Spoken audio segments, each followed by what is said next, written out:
We are in December of 2019, and I'm trying to figure out some things about the bullet journal. The first thing I wanted to figure out is why it didn't work for me. So in 2019, I tried out the original bullet journal notebook, and this is a collab between the creator of the bullet journal method, Rhodia Carroll, and Leuchtturm 1917. And I just, I thought, okay, this is the great time to try this out. Let's read Rhodia Carroll's book, The Bullet Journal Method, and let's try out his actual method as best as you can. And if you want to change a couple of things, go ahead and do so. So let me show you what I did. And I didn't do much because I didn't start this at the beginning of the year. I just kind of did it at the tail end. I tried this out. It didn't work the best, but I went for it. I gave it a pretty good go. Still didn't fill out the index. It's just not who I am. Had short-term, mid-term, and long-term goals. I was too lazy because I'm a lazy planner, and that's totally fine, to draw these in. So I got these little stickers from Draw So Cute. They're not meant to be stickers. I think it was like a tiny, really cute desk calendar, but I printed them on sticker paper and used those instead. And I thought they were really cute. I even, printed out like these little headers for the months because I wasn't gonna get it together to draw those. Of course, that's not part of the original Rhodia Carroll method. But again, these are little things that I decided I was going to change. I ended up getting a 3mm washi tape, decided this was probably gonna be the only decorative thing that I did in here other than, printing on sticker paper. Used some washi tape, again, sticker paper, where I printed out some labels here because I have horrible handwriting and I like the way it looks when it's nice and neat. Used a washi tape to mark where my month was. Tried to create this. I think this was from Romany's Realm in Carrie Hartling. I always see them do it, where you kind of like mark off the page at the bottom once you are done with it. That way you know that everything's either been migrated and done and you don't need to look at it anymore. And I started off kind of strong. I tried some washi tape here and there just so it wouldn't look so like boring. And then I tried out washi tape stickers, which again, this is not Rhodia Carroll method, but I thought, why not? Let's just try it out. I even lined, as a lazy planner, this was big for me. I even took out a ruler and lined the page so I could see the border. So it looked a little neater because it looked kind of just like bland with just a black pen. But I don't care for using color. I'm just, I'm not going to get it together to try out 15 different pens or put down a pen and pick up a different one. It's just not who I am. There were times when I did stuff like this. So this was for Camp Nano. This was my first time and I kind of wanted to document that. So I printed this out and I journaled a little bit about my experience. Again, a little bit of washi tape here and there, but then after that, I kind of just went full on black and white. I started to not care about having things be even, which was a really great thing for me to learn. Usually, like, I would freak out if the days were not exactly one page, but sometimes, I used a whole page. Sometimes I used like 2/3 of a page and it was fine. I lived. Then I started to do weeklies. I became more of who I am. I love this adapted Alistair method. It's not part of the Rhodia Carroll original bullet journal method because he just doesn't really use weeklies. He says his system doesn't really need it, and occasionally when he gets super busy, he might use one here or there, but for the most part, not really. I kind of love a weekly. That's why I chose the G-Boom Techo, because I like the weekly setup in there. Again, using different sizes for the day, and it was fine. Started to fall off here and there. Didn't add any like pictures or anything like that, which I thought I would.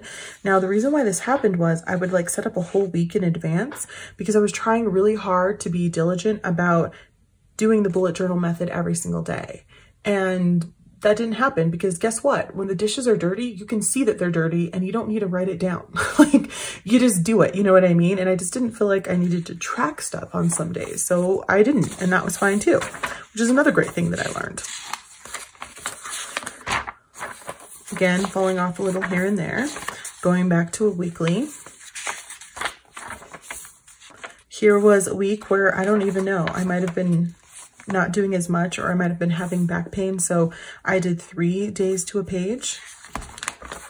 And then this happened. Okay, so I started to want to set up a month like you see in a lot of the bujos. So bujos I always see as different than people who just do like minimalist or functional bullet journaling. They tend to get a little bit of scrappy in their bullet journals, and I like the way it looks. I loved the way this looked. I loved even doing some lettering, even though this was just a stencil.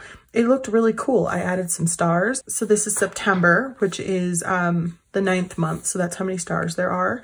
And I put this moon in the background, and I loved it. There was some wordage, and I had so much fun making this. Now it took some time, especially since I'm like, you know, the more you do something, the quicker you get at it. But I hadn't done anything like this in a while, so it took me some time to really flip through and decide what I wanted to do.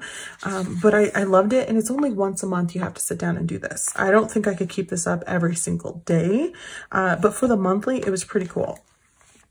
I tried to get a little fancier with my month. I liked the way it was set up. I just didn't really use it. And then I went to using some more washi tape, especially for the days. Decided to get a little bit fancier with stencils instead of just writing in the day. Added some pictures on days that I left blank so I could go back later. And then I went back to very old school Sylvia. So I used to do this when I kept a traveler's notebook, B6 Slim, way back in the day. And it was okay. I added more washi tape. And then we went into October, and I really loved this spread. And then I started to do another monthly, and this took some time to set up. But the great thing about things like this is once you get it set up, you can just count how many like dots across so that it's easier for you to set up the next month. I was just like playing around with, do I like monthlies like this or like this? How many can I fit on a 2-page spread? I did the weekly. This is the last thing I did in here, and I gave up. I stopped using it because I was like really over it. So the rest of this notebook, I'm almost done with it. I am using for revisions of the novel I'm working on right now, so it didn't get wasted. I don't think I'm going to keep this type of bullet journal. In fact, I know I'm not going to keep this type of bullet journal for 2020. So here's what I've decided to do from what I've learned for this year. So in 2020, I'm going to be using the Rhodia Goalbook, and I'm going to be using this just because it's what I have. I don't want to buy anything else. I've had it for a while, and I'm like, okay, let's use what you got. This has 224 pages, and I want to say that it's 90 GSM. If not, I will correct myself on the screen. But it's really thick paper. It has these big dots that are, I wish they were lighter. I don't know why they're so very dark. But it's really great grid to use if you want to, sorry, the sun's like coming in. If you want to line up pictures and things. So I think that this year I want to try to keep not an artsy fartsy. I used to call it an artsy fartsy bullet journal. That's a lot of pressure. I think I just want to call it a scrapbooking bullet journal. I want to be like a scrapbooker bujo person in the way that I just want a place for things like this.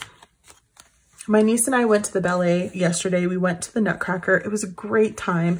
We also went to the independent bookstore after, but I just want a place where I can put these and write a little blurb about how it felt and how great it was. So this is something that I can share with people. It's just going to be a journal where I can keep all those little things that don't really have a place and they don't really need their own journal separately. Like, you know how I like to compartmentalize. I don't want a whole journal for things like, I decided to do tarot this month and I wanted to know what my tarot reading for the month would be. I don't want to keep a separate journal for that because I know I won't keep up with it. So that's something I can keep in here. I want to be able to use all of the pens and markers that I have that are just sitting there begging me for some time and attention. And since I just got these 96 Tombow markers, it would be cool to just, you know, if I wanted to in here, brush letter the letter A for like a whole spread because I need somewhere to practice that. I don't want to have a separate insert or notebook for that because, you know, I just don't. If I wanted to doodle something or a couple of things here and there or just doodle around the page, I want a place to practice that. And I think this would be a nice space to do that. And I think if I set up a notebook, I probably want to do it more. I have all of these scraps of paper that I always keep, and I'm like, oh, I'm going to use them for things. I get these stickers and stuff that are beautiful. And I'm like, where am I going to put them? They don't have the same feel. They don't match. They're not going to fit because of the box sizes. It's just not something I want to put in here. Now, you can certainly put them and decorate these if you wanted to. But again, this is just more for me to have functional, you know, food journal to take to my dietitian. I don't want to, you know, put my personal writing and decorate it like this for her. She just needs to be able to look at it and see what I've done, and we can move on. This is like really great. So I thought I could put something like this in here, and I could keep little things like tickets and stuff in it. And then at the end of each week, I can take it out, dump it out, and sit down and do a whole spread for the week of everything, you know, kind of doing like a memory book for what's happened in that week. I also have a ridiculous amount of washi tape. It was so funny. There was this lady that made me laugh, and I love her. She sent me a picture of washi tape that she thought I'd really like from Jet Pen. She's like, I saw this and I thought of you because I had posted like, I think fog. It was like a foggy day.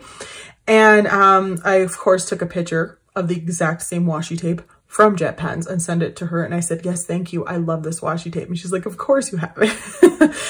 So I love it when people do things like that. And so, you know, I just want a place to put washi tape, because as you have seen, there really wasn't a place for that in here, because it's supposed to be very minimalistic. That's the way I like to keep my bullet journal when it comes to appointments and business things and tracking.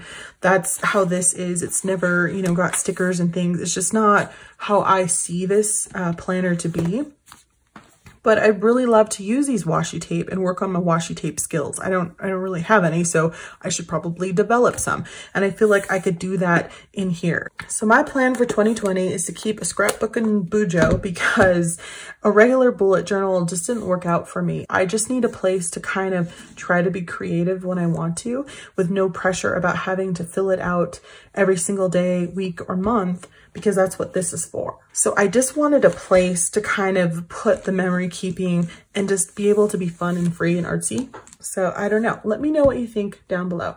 All right, my name is Sylvia. Don't forget to like, comment, and subscribe. I hope that this was helpful. Thanks for watching, and I'll talk to you soon. Bye.